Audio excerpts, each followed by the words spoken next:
Tubuhnya membeku di udara, lebih dari 2 kali lipat kekuatan Blue Silver Emperor Spiderweb Restraint mengikat Tang Hu seperti pangsit, secara bersamaan dengan paksa menghancurkan kemampuan roh keenam yang sedang dia persiapkan. Racun di jaring laba-laba sudah langsung menyerang Tang Hu melalui luka-lukanya. Kali ini bukan hanya neurotoksin, tetapi pada saat yang sama bahkan stimulan yang lebih kuat. Rasa sakit itu langsung melumpuhkan otak Tang Hu untuk sesaat. Bahkan lebih menakutkan, racun dingin dan panas secara bersamaan menyerbu tubuhnya, mulai dengan cepat memecah saluran energinya. Diikat oleh Spiderweb Restraint saat terluka tidak diragukan lagi merupakan kesedihan terbesar Tang Hu. Dia berpikir untuk menggunakan kekuatan, tetapi menemukan jumlah kekuatan yang bisa dia kumpulkan terus-menerus melemah, dan jaring laba-laba kaisar perak biru yang berputar di sekelilingnya semakin erat. Dengan bunyi gedebuk, Tang Hu jatuh ke tanah. Meskipun dia masih hampir tidak bisa membuat dirinya berdiri, kemampuannya untuk melawan sudah menjadi semakin lemah seiring dengan penyebaran racun. Tangan kanan Tang San yang berkedip dengan cahaya keemasan ditujukan ke Tang Hu, bergerak bersamanya mengubah posisi. Saat ini, cahaya keemasan di lengannya telah meluas hingga 3 meter, seperti tombak cahaya keemasan yang cemerlang. Tanpa ragu, kemampuan roh kelimanya ini dapat sepenuhnya memengaruhi Tang Hu. Jangan sakiti ayahku. Tepat pada saat ini, suara panik muda dan lembut bergema, sosok mungil dengan keras menembus kerumunan dan dengan cepat berlari di depan Tang Hu. Tang San dalam hati khawatir. Saat ini kemampuan roh kelimanya baru saja melakukan tekanan berkelanjutan pada Tang Hu. Yang lain tidak merasakannya, tetapi hanya tekanan hamburan dari tombak emas di lengannya sudah cukup untuk menusuk orang biasa. Orang yang berlari keluar dari kerumunan adalah gadis muda Tian-Tian yang mengantarkan makanan untuk Tang San tadi malam. Melihatnya akan berlari ke jangkauan tombak emas, Tang San dengan cepat bergerak ke samping. Tombak di tangannya menunjuk ke kejauhan. Kekuatan roh yang terakumulasi sejauh ini juga ditembakkan sekarang. Kilatan emas langsung berubah menjadi sinar cahaya keemasan menghilang ke kejauhan. Seluruh tombak emas yang terkondensasi dari kaisar perak biru menghilang dari pandangan dengan gelombang cahaya yang terdistorsi. Sementara lawan tertahan, Tang San juga tidak berencana menggunakan kemampuan roh kelimanya untuk menghancurkannya. Kalau tidak, dia bisa saja melepaskannya ketika Tang Hu terjebak di Spiderweb Restraint. Tombak emas itu, penuh dengan aura menakutkan, disebut Blue Silver Overlord Spear. Sebagai kemampuan roh yang dipadatkan secara sukarela oleh rumput perak biru, Raja Perak Biru mempertimbangkan kekurangan kemampuan Tang San dan memberinya kemampuan serangan murni ini. Kekuatan serangan Blue Silver Overlord Spear sangat menakutkan di bawah pengaruh Blue Silver Domain, bahkan sampai di atas bombardir penuh dari kekuatan spiritual saat ini dari Purple Demon Eye Tang San. Diam. Halaman depan Clear Sky School menjadi sunyi senyap. Tang San dan Tang Hu tidak bertengkar lama. Dari awal hingga akhir, itu sebenarnya hanya pelepasan beberapa kemampuan roh. Namun, kali ini cukup untuk mengejutkan semua orang yang hadir. Tang San, sebagai Raja Roh, hanya dengan mengandalkan 5 kemampuan rohnya telah membuat bahkan Kaisar Roh Tang Hu tidak dapat menggunakan kemampuan roh keenamnya, mengalahkannya secara menyeluruh. Saat ini siapapun dapat melihat bahwa dia tidak memiliki kemampuan untuk melawan. Tang San diakui sebagai Master Roh tipe kontrol, dan dalam situasi 1 lawan 1, Master Roh tipe kontrol memiliki keunggulan melawan Master Roh tipe serangan kekuatan. Tapi jangan lupa bahwa roh Tang Hu adalah Clear Sky Hammer. Roh sekte dari sekte nomor 1 di bawah surga. Dan apa yang digunakan Tang San hanyalah roh yang belum pernah mereka dengar. Standar mengalahkan yang kuat dari posisi lemah, dan terlebih lagi melakukannya dengan cara yang menekan lawan hingga membuat mereka bahkan tidak bisa membalas. Tang San tidak hanya menunjukkan kekuatannya, tetapi pada saat yang sama juga pengalaman tempurnya yang berlimpah dan kemampuan perhitungan yang sangat akurat. Tang San perlahan berjalan maju, melangkah di depan wanita muda Tang Tian-Tian. Saat ini wajah Tang Tian-Tian sudah dipenuhi amarah. Paman jahat. Paman menyakiti ayahku. Mata Tang Tian-Tian dipenuhi dengan permusuhan. Tang San diam-diam menghela nafas. Anak yang dibesarkan di sekte ini benar-benar berbeda dari dirinya yang dulu. Kembali ketika dia bertemu dengan 7 iblis rek lainnya, selain Ning Rongrong yang agak remaja, hampir semua orang memiliki cara berpikir yang sangat dewasa pada usia 12 atau 13 tahun. Tian-Tian, ini salah pamanmu. Maukah kamu minggir agar paman bisa merawat ayahmu? Jika dia terlambat dirawat, ayahmu akan menderita. Aku tidak percaya padamu. Tang Tian-Tian merentangkan tangannya, masih menghalangi di depan ayahnya. Tian-Tian, minggir. Menahan rasa sakit, Tang Hu berteriak pelan. Meskipun dia telah kalah dalam kontes, yang paling tidak bisa dia tahan adalah dilindungi oleh putrinya. Kekuatan luar biasa di antara murid-murid generasi ketiga yang mengandalkan putrinya untuk perlindungan, dengan kebanggaannya yang luar biasa. Bagaimana dia bisa menanggungnya? Tang Tiantian menoleh untuk melihat ayahnya.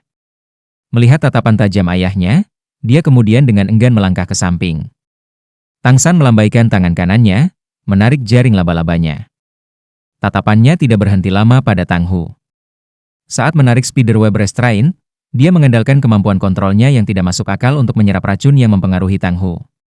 Beralih untuk melihat di mana kelima tetua berdiri, tatapannya akhirnya tertuju pada tetua ketujuh. Saya tidak tahu apakah saya sekarang dapat memberikan tantangan kepada tetua ketujuh? Hanya kata-kata ini, tapi itu seperti telapak tangan yang berat menampar wajah tetua ketujuh. Sebagai orang luar, tampilan Tang San tidak diragukan lagi sangat kuat. Terutama karena kekuatannya saat ini membuat orang tidak dapat menemukan kesalahan apapun. Pesannya sangat jelas, saya menghormati para tetua sekte, tetapi Anda menghina ibu saya, yang tidak dapat saya toleransi. Sejak Tang San mencapai halaman depan, melalui kontes selanjutnya dengan Tang Hu, dia telah menunjukkan terlalu banyak hal.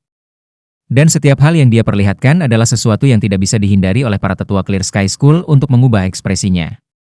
Domain Dewa Kematian, domain biru perak, roh kembar, kemampuan roh keempat tingkat 10.000 tahun. Dengan semua hal ini terkonsentrasi padanya, dia tampak luar biasa. 20 tahun, Raja Roh peringkat 59, dan masih memiliki semua jenis kemampuan yang hebat. Menggambarkan Tang San sebagai seorang jenius jelas sedikit kikir. Meskipun ini tidak dapat mengubah pendapat para tetua Clear Sky School tentang Tang Hao, mereka harus mengakui bahwa anak muda ini benar-benar memiliki modal untuk kesombongan. Tentu saja, Tang San tidak merasa bahwa penampilannya adalah sesuatu yang sombong, tetapi pada kenyataannya, sebagai seorang jenius dari generasi muda, jiwa dari 7 iblis Rek, pernah memimpin mereka ke Akademi Master Roh tingkat lanjut kontinental. Kejuaraan Elite Tournament, dia sudah lama mengumpulkan aura seorang pemimpin. Itu adalah pengaruh yang tidak terlihat dari semua jenis pengalaman. Penatua ketujuh perlahan berjalan ke depan. Setiap langkahnya sangat tegas. Meskipun ekspresi wajahnya tenang, orang dapat dengan jelas melihat bahwa dengan setiap langkah, kakinya akan tenggelam 3 cun ke tanah. Bahkan, dia menginjak batu yang kokoh. Namun setiap langkah meninggalkan jejak yang sama, bahkan sampai pola di telapaknya tertinggal. Dalam kemurnian kekuatan, kedalaman kekuatan roh, dia membuktikan bahwa dia adalah tetua keluarga Tang yang tangguh. Tang San menarik napas dalam-dalam, kekuatan batin keterampilan surga misterius beredar dengan cepat di dalam dirinya seperti sungai besar. Dia mungkin tampak memenangkan pertempuran sebelumnya dengan sangat mudah, tetapi kenyataannya, apakah itu perhitungan yang tepat atau setiap kemampuan roh yang digunakan, mereka berdua menghabiskan banyak energi dan kekuatan batin. Tang Hu tidak mudah ditangani. Jika dia benar-benar membiarkannya menggunakan kemampuan roh keenamnya, Tang San harus menunjukkan lebih banyak hal. Kekalahan Tang Hu sebagian karena dia meremehkan Tang San. Perlahan berjalan di depan Tang San, tetua ketujuh tidak lagi sombong, dengan acuh tak acuh berkata, "Aku tidak akan memanfaatkanmu. Terlepas dari kemampuan roh apa yang digunakan, saya hanya akan menggunakan 30% dari kekuatan roh saya." Tang San tahu bahwa meskipun penatua ketujuh ini secara lahiriah tenang, dia sangat serius dengan kompetisi ini.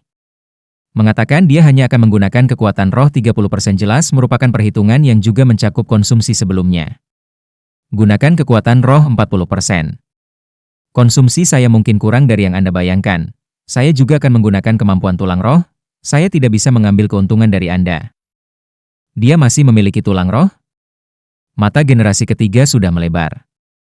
Apakah dia benar-benar manusia? Sebagai murid Clear Sky School yang terkait langsung, mereka telah melihat banyak kekuatan, tetapi ini masih pertama kalinya melihat seseorang yang spesial seperti Tang San. Alis tetua ketujuh berkedut sedikit, tidak perlu, 30% sudah cukup. Tang San menggelengkan kepalanya, akan lebih baik dengan 40%. Jika Anda merasa saya mengambil keuntungan dari Anda, maka biarkan saya memilih lokasi pertempuran. Bagaimana? Alis tetua ketujuh sedikit berkerut, baiklah, kamu pilih. Menjadi 2 generasi seniornya, meskipun dia sebelumnya mengutuk Tang San, dia benar-benar ingin melawan Tang San. Bahkan jika Tang San mengajukan beberapa tuntutan yang berlebihan, dia masih akan setuju. Tang San sudah lama memikirkan tempat yang paling cocok untuk bertarung dengan tetua ketujuh ini. Jika bukan di gunung, dia pasti akan memilih hutan.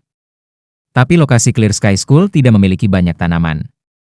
Karena itu, dia hanya bisa membuat pilihan lain. Mengangkat tangannya untuk menunjuk keluar sekte, Tang San berkata, di jembatan kabel besi. Dengan kata-kata ini, hal pertama yang dirasakan murid Clear Sky School adalah dia menunjukkan kepercayaan diri yang kuat.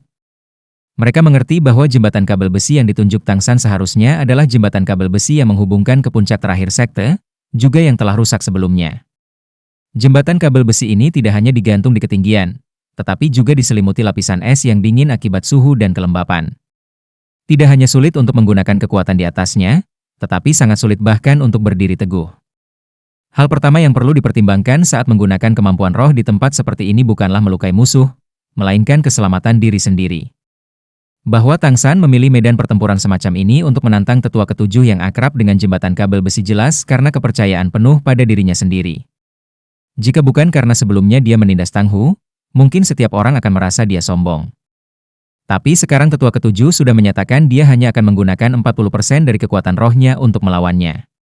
Dalam hal ini, tidak ada yang bisa memastikan apakah dia benar-benar memiliki kesempatan.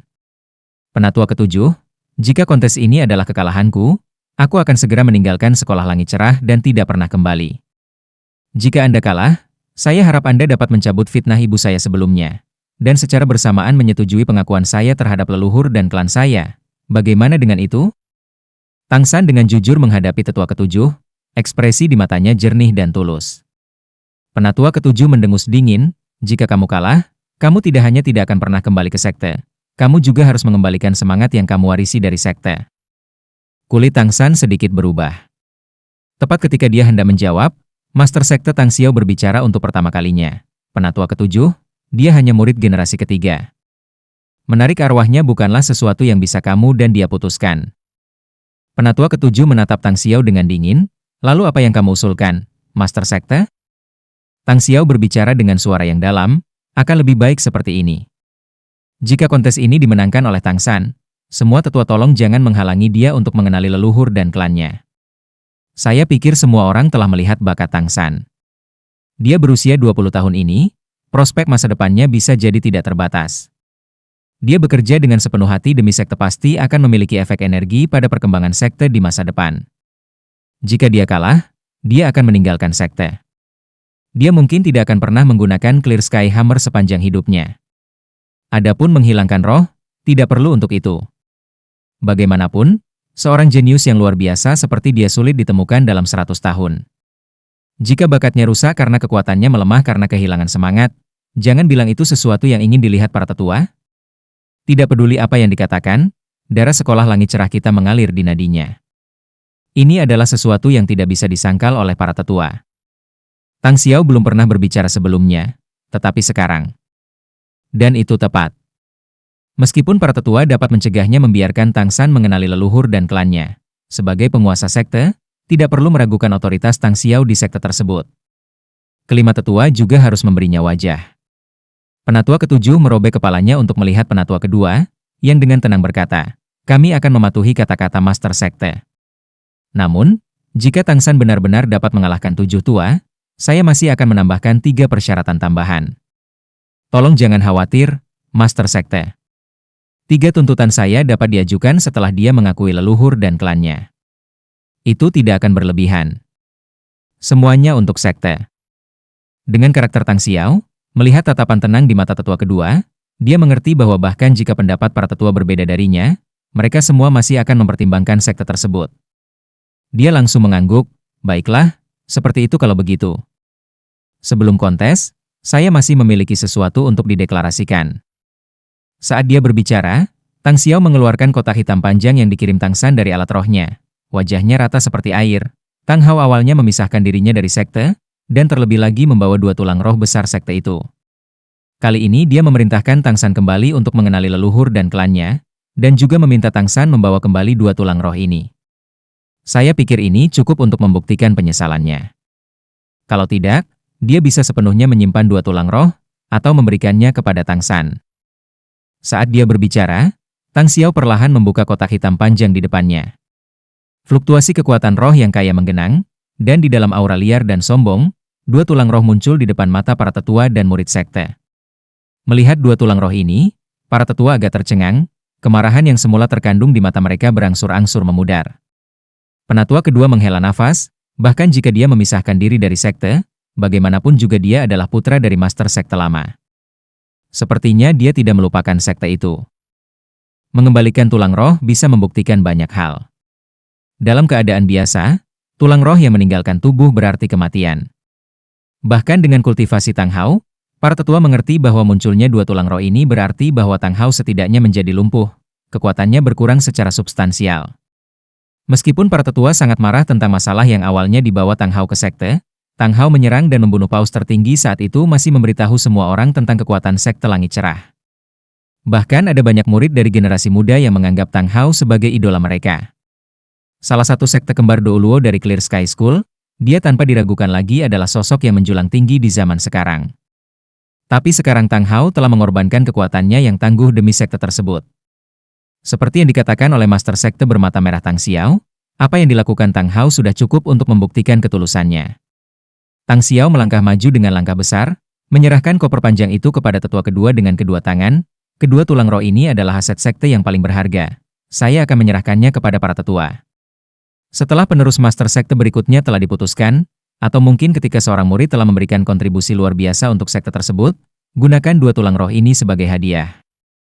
Penatua kedua mengangguk perlahan. Dia mengerti bahwa ini adalah Tang Xiao yang memberikan wajah para tetua. Kalau tidak, dengan senioritasnya sebagai Master Sekte, dia bisa saja mengambil dua tulang roh ini tanpa pertanyaan, bahkan sampai dia bisa segera menggabungkannya ke dalam tubuhnya sendiri untuk meningkatkan kekuatannya. Tatapan dua orang bertemu, tetua kedua menghela nafas ke dalam, lalu perlahan mengangguk ke Tang Xiao. Di permukaan tampaknya Tang Xiao menerima misi yang hampir mustahil atas nama Tang San, menantang tetua ketujuh menggunakan 40% kekuatan rohnya. Tetapi segera setelah dia melakukannya, dia menggunakan Tang Hao untuk mengembalikan dua tulang roh ini untuk membangun pengaruh bagi Tang San. Itu agar beberapa tetua menyetujui Tang San mengakui leluhur dan klannya. Dia telah memberikan wajah para tetua, dan para tetua secara alami akan mengembalikan buah prem dengan imbalan buah persik. Menyerahkan dua tulang roh kepada tetua kedua, juga setara dengan memberi mereka wewenang untuk memutuskan siapa yang akan menjadi milik mereka, tanpa terasa meningkatkan status para tetua di dalam sekte. Terlebih lagi, kekuatan mengejutkan yang ditampilkan Tang San dalam pertarungan sebelumnya dengan Tang Hu juga cukup untuk memenangkan hati para tetua ini. Setidaknya di antara murid sekte generasi ketiga saat ini, sama sekali tidak ada yang lebih menonjol daripada Tang San. Tang San dalam hati sudah dengan cepat menganalisis hasil dari semua yang terjadi di depannya. Tapi dia tentu saja tidak akan percaya bahwa tetua ketujuh akan mulai dengan lunak dalam pertarungan nanti melawannya. Bagaimanapun, dia adalah sesepuh sekte. Dia benar-benar tidak mau kalah dari junior kecil seperti dia. Oleh karena itu, dia masih akan melakukan upaya habis-habisan dalam pertempuran nanti. Jika dia membiarkan para tetua merasa bahwa kekuatannya hanya biasa-biasa saja, mungkin masih ada perubahan. Bibir tetua kedua berdengung di depan Tang Xiao, menggunakan teknik untuk mengompres suara menjadi string untuk mengatakan sesuatu kepada tetua ketujuh. Penatua ketujuh mengerutkan kening, tetapi dia masih mengangguk diam-diam. Tetua, tolong. Tang Xiao membuat gerakan mengundang, lalu memimpin untuk keluar dari sekte. Master Sekte selalu memiliki posisi tertinggi di sekte tersebut. 100 atau lebih murid sekte dibawa keluar dari sekte oleh Tang Xiao dan saudara perempuannya dengan 5 tetua, mencapai sisi jurang.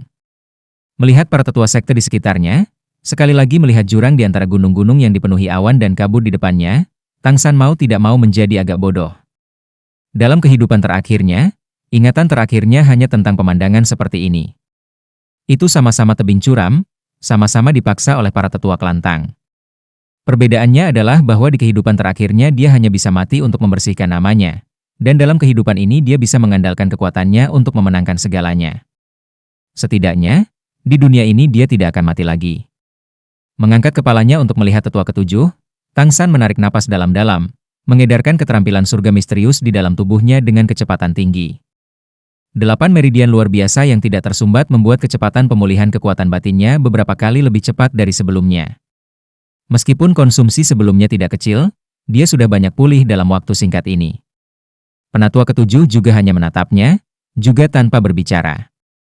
Mengangkat tangannya untuk mengayunkan lengan baju yang lebar, angin kencang menyebar, segera menyebarkan awan dan kabut di depannya. Penatua ketujuh menendang dengan satu kaki, dan dia tampak melayang bergerak mendekati 50 meter sebelum mendarat di jembatan kabel besi. Jembatan kabel besi masih bergoyang tertiup angin saat dia mendarat. Tetua ketujuh diam-diam berdiri di sana seolah-olah tidak berbobot.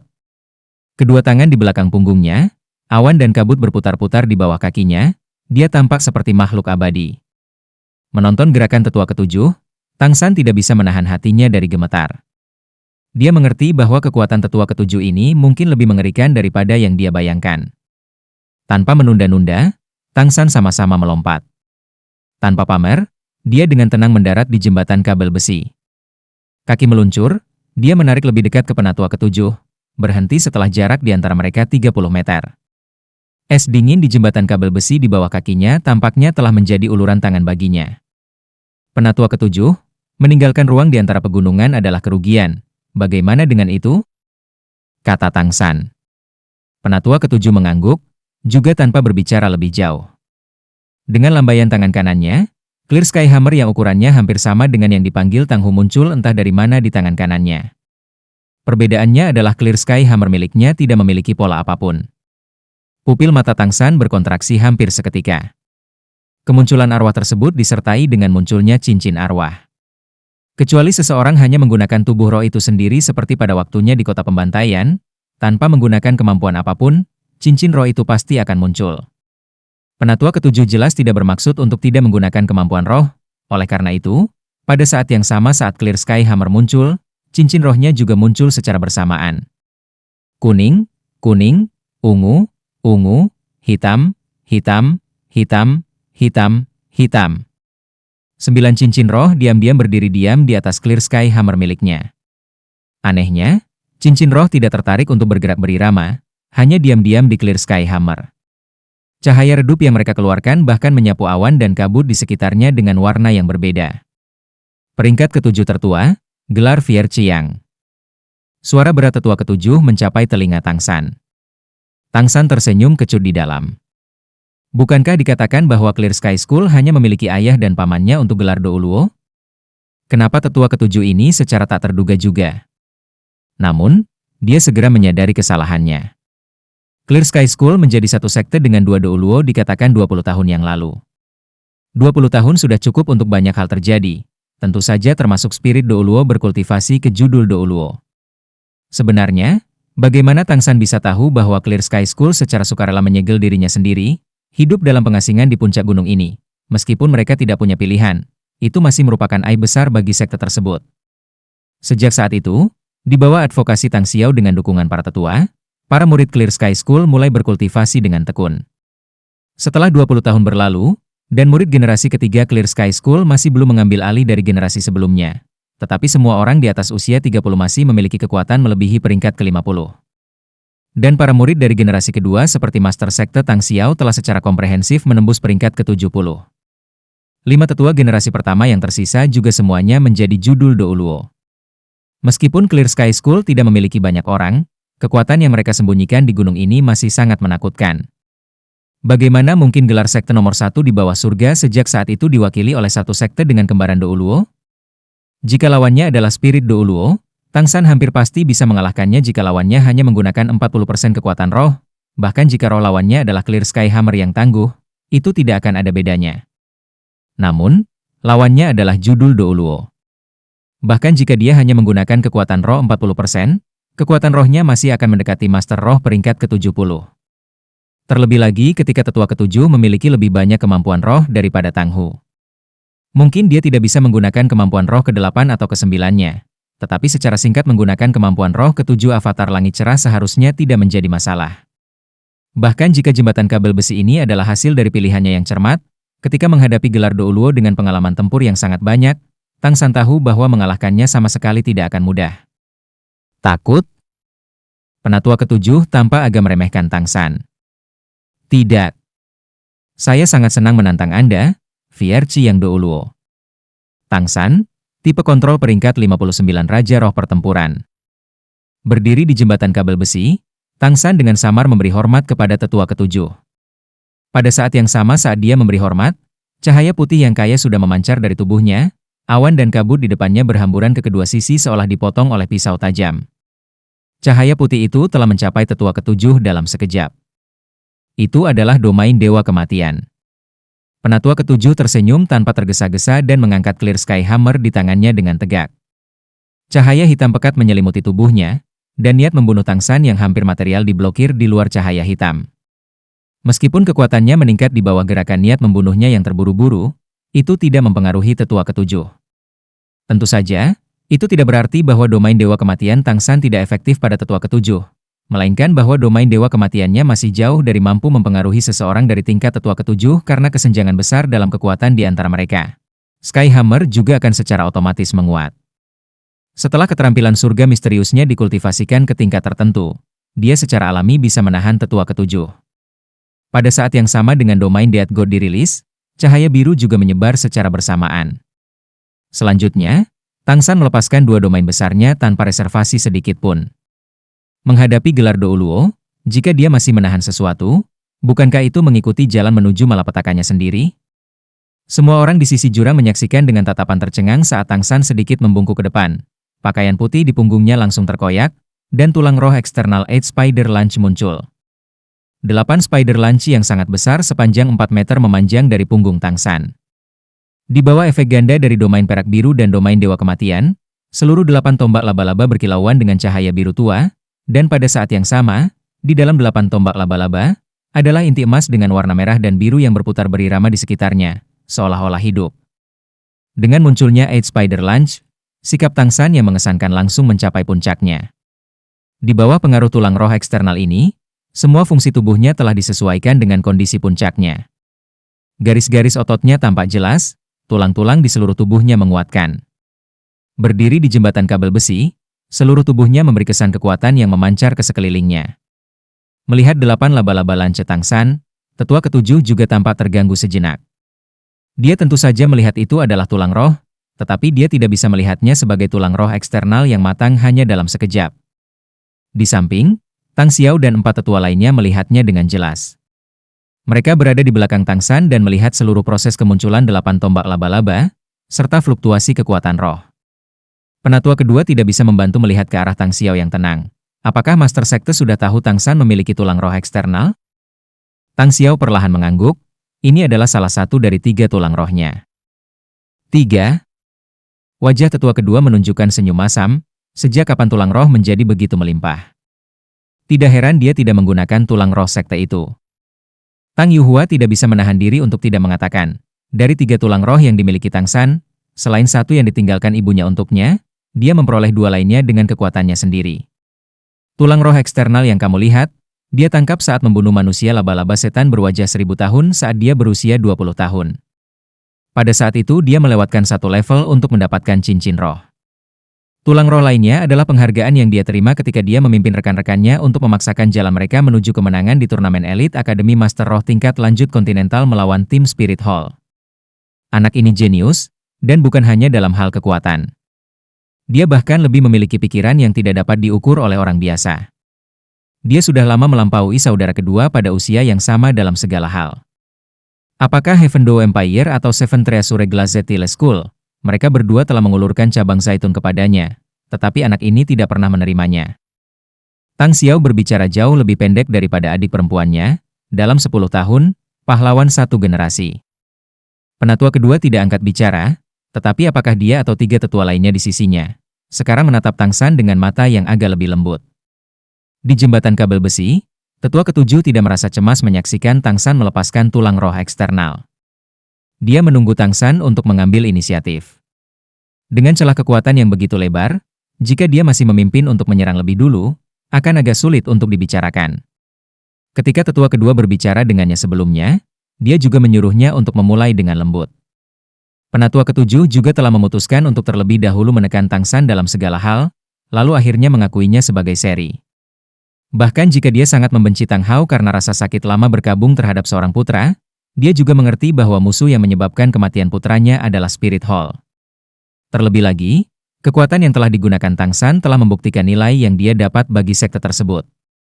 Sebagai sesepuh sekte, dia secara alami akan mempertimbangkan sekte tersebut. Hati-hati.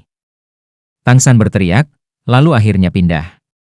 Apa yang muncul di tangannya bukanlah 5 cincin roh kaisar perak biru, melainkan palu langit cerah tanpa cincin roh. Bahkan jika Clear Sky Hammer yang panjang Ci agak kurang bahkan jika dibandingkan dengan anak-anak generasi keempat yang baru saja mulai berkultivasi. Saat tetua ketujuh melihat tindakan Tang San, dia tidak bisa menahan kulitnya agar tidak berubah sedikit. Clear Sky Hammer berayun tinggi ke langit, tetapi targetnya bukanlah tetua ketujuh, melainkan jembatan kabel besi di bawah kaki Tang San. Bahkan jika tetua ketujuh bahkan lebih kuat, dia masih tidak akan punya cukup waktu untuk menghentikan gerakan Tang San dalam keadaan seperti ini. Penatua ketujuh bereaksi sangat cepat, kedua kaki menendang jembatan kabel besi. Dia melonjak keluar, Clear Sky Hammer di tangannya menyerang langsung ke kepala Tang San. Menyerang apa yang harus diselamatkan musuh. Tapi bagaimana bisa tetua ketujuh tahu bahwa Clear Sky Hammer Tang San yang diayunkan hanya tipuan, untuk memaksa tetua ketujuh bertindak lebih dulu. Clear Sky Hammer yang menyerang ke bawah menghilang menjadi apa-apa. Tang San menggunakan Ghost Perplexing Shadow Track, sosoknya melesat ke depan dalam sekejap, seluruh tubuhnya menjadi ilusi dalam sepersekian detik. Meskipun domain Death God tidak dapat mempengaruhi tetua ketujuh, itu masih memotong tekanan besar dari tetua ketujuh yang jatuh dari langit seperti pisau tajam. Sosok seperti Fata Morgana Tang San tidak dapat ditangkap oleh mata tetua ketujuh, melintas di depan tetua ketujuh dengan kecepatan yang membingungkan. Serangannya segera jatuh di udara kosong. Sejak mendapatkan tulang kaki kanan Kaisar Perak Biru, itu telah menebus kurangnya kecepatan di jalur membingungkan bayangan hantu Tang San. Jika itu di tanah yang datar, mungkin tetua ketujuh bisa menggunakan kekuatan penuhnya, memberinya banyak pilihan. Tapi jembatan kabel besi ini adalah pengekangan yang cukup besar padanya. Step in di jembatan kabel besi, tetua ketujuh mendengus dingin, cincin roh ketiganya tiba-tiba berkedip, lapisan cahaya hitam menyelimuti seluruh tubuhnya, membuatnya tampak seolah-olah dia tumbuh lebih tinggi. Otot-otot tubuhnya yang semula tinggi dan kurus dengan cepat membengkak, dan bahkan Clear Sky Hammer di tangannya menjadi sangat besar. Berputar dalam sekejap, Clear Sky Hammer sudah melayang dalam ayunan, palu menempel di dekat jembatan kabel besi dan meluncur ke depan dalam sekejap, mengejar langsung ke Tang San. Pengalaman tempur tetua ketujuh sangat banyak. Di sini, di jembatan kabel besi, jika Tang San terpaksa meninggalkan kabel besi, dia tidak akan bisa menggunakan teknik gerakannya. Selama dia berada di udara, mengandalkan kemampuan roh tetua ketujuh yang tangguh, bagaimana dia tidak bisa menang dalam satu serangan? Tang San memutar kabel besi, berbalik. Melihat Clear Sky Hammer yang sangat besar itu bersiul ke arahnya, dia tahu bahwa langkah selanjutnya ini bukanlah sesuatu yang bisa dia temui dengan kaku. Bahkan jika itu hanya ketika menggunakan kekuatan roh 40%, tetua ketujuh masih jauh lebih kuat daripada dia yang baru saja kelelahan. Saat ini, pikirannya tidak dapat menahan diri untuk memainkan adegan dari waktunya di jalan neraka. Ketika di jalan neraka, bukankah dia juga menggunakan metode serupa untuk menyerang ular yang berkepala 10 itu? Metode ular yang berkepala 10 segera muncul di benak Tang San. Di atas tebing, penonton Clear Sky School melihat pemandangan yang mengejutkan. Mengenakan senyum anggun, Tang San tiba-tiba melompat ke jurang di antara dua gunung.